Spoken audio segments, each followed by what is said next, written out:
میرا ان روافظ سے سوال ہے جو صحابہ کے بارے میں باتیں کرتے، دلیلیں مانگتے ہیں، ایک امریکہ میں بیٹھا ہوا ہے، تم سب سے سوال کرتا ہوں، اس جنت البقیع کو جنت البقیع کس نے کہا؟ جواب آئے گا حضور نے۔ جنت المالا کو جنت المالا کس نے کہا؟ جواب آئے گا حضور نے۔ کہا ریاض الجنہ حضور نے اپنے قبر کو اور گھر کو اور مسجد کو فرمایا، کس نے فرمایا؟ ریاض الجنہ۔ کہیں گے جی حضور نے۔ کہا جن چیزوں کو حضور جنت فرما دے اس میں جہنمی کیسے دفن ہو سکتا ہے؟ پہلے کی باتیں چھوڑ دو، وحی کی بات کرو۔ انشاءاللہ اس وقت بھی یہ زمانہ قبرستان نہیں تھا۔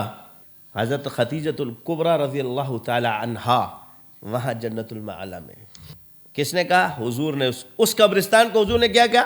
جنت المعلا۔ اس قبرستان کو حضور نے کیا کہا؟ جنت البقیع۔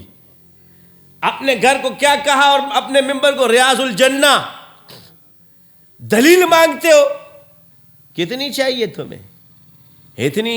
تمہارے ہاتھ تو عقل جو ہے حدیثیں بری ہے، تم روافظ نے عقل سے، کیوں یہاں تمہاری عقل گھاس چرنے چلی جاتی ہے؟ تو جو بات عقل نہیں مانتی وہ تمہارے یہاں حدیث کیسے بن گئی؟ عقل تو تمہارا معیار ہے، اور عقل پہ آپ نے روایات کو بھرا ہے، عقل کے بارے میں پوری باب ہے آپ کے اس میں۔ تو جب تمہارے حدیثوں میں عقل کا باب ہے تو جس چیز کو عقل تسلیم نہ کرے اس کو دین کیسے مانو؟ میں ان کو کہتا ہوں کہ اپنے آپ کو شیعہ مت کہا کرو، تم لوگ رافضی ہو۔ رافضی کا مطلب ہے چھوڑنا۔ کہتے ہیں جی ہم شیعہ ہیں، کون سے والے؟ جی ابراہیم علیہ السلام نے بھی اپنے آپ کو کہا ہے، اللہ نے فرمایا، تو وہ نبیوں کے گروہ میں سے تھا۔ تو میرا سوال یہ ہے کہ 12 کے 12 قبیلے جو قریش کے، وہ ابراہیم علیہ السلام کے ہیں کہ نہیں ہیں؟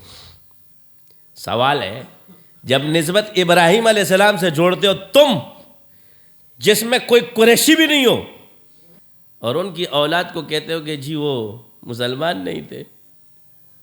ابو بکر کون سے قبیلے سے تعلق رکھتا ہے؟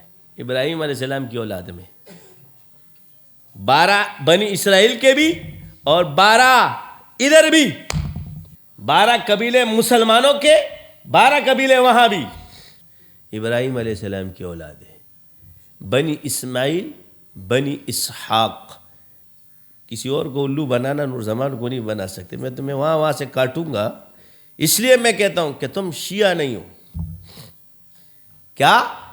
جب شیعہ ہوگا تو سب کو مانے گا، جب رافضی ہوگا تو نہیں مانے گا۔ اہل سنت ہوگا تو سب کو مانے گا، کیونکہ گروہ میں ایک نہیں ہے، گروہ میں سب ہے۔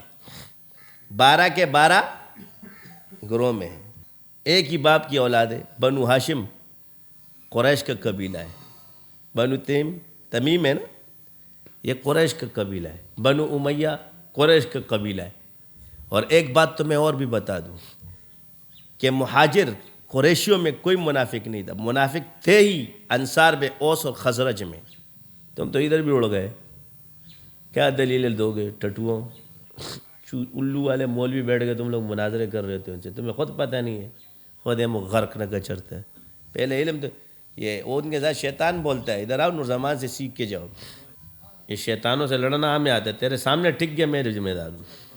جو تمہیں کہتا ہے قرآن کو ثابت کرو کہ اصلی کتاب ہے، یہی کافر ہے۔ جو تمہیں کہے ابو بکر عمر کا ایمان ثابت کرو، یہی کافر ہے۔ جو تمہیں کہے صحابہ منافق ہے، یہی کافر ہے۔ اور جو تم میں بغض صحابہ کا ڈالے، یہی کافر ہے، کیونکہ بغض صحابہ کفر ہے۔ تاریخ واریخ بعد میں پڑھنا، اور قرآن کے ہر آیت تمہاری سمجھ میں نہیں آئے گی، قرآن کے متشابہات تمہاری سمجھ میں نہیں آئیں گے۔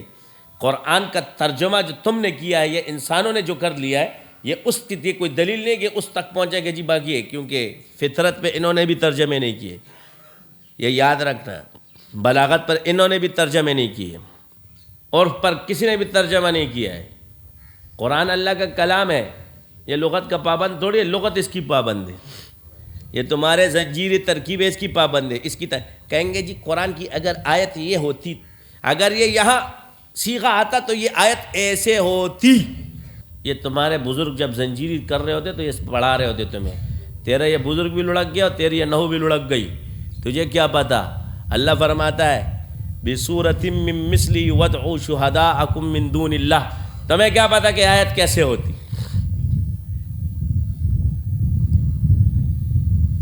ہمیں عقیدہ سکھانے آئے ہو، پہلے خود تو صحیح ہو جاؤ. غٹ غٹ سرو نمونی اولی دی ہیں. ترجمے کو کہیں گے تحریف قرآن کیا ہے، تفسیر کو کہیں گے پہلے قرآن اور تفسیر میں فرق جان. پہلے ترجمہ اور تفسیر بھی نہ قرآن کی احاطہ کر سکتے اور نہ تمہارا ترجمہ. سمجھ گئے؟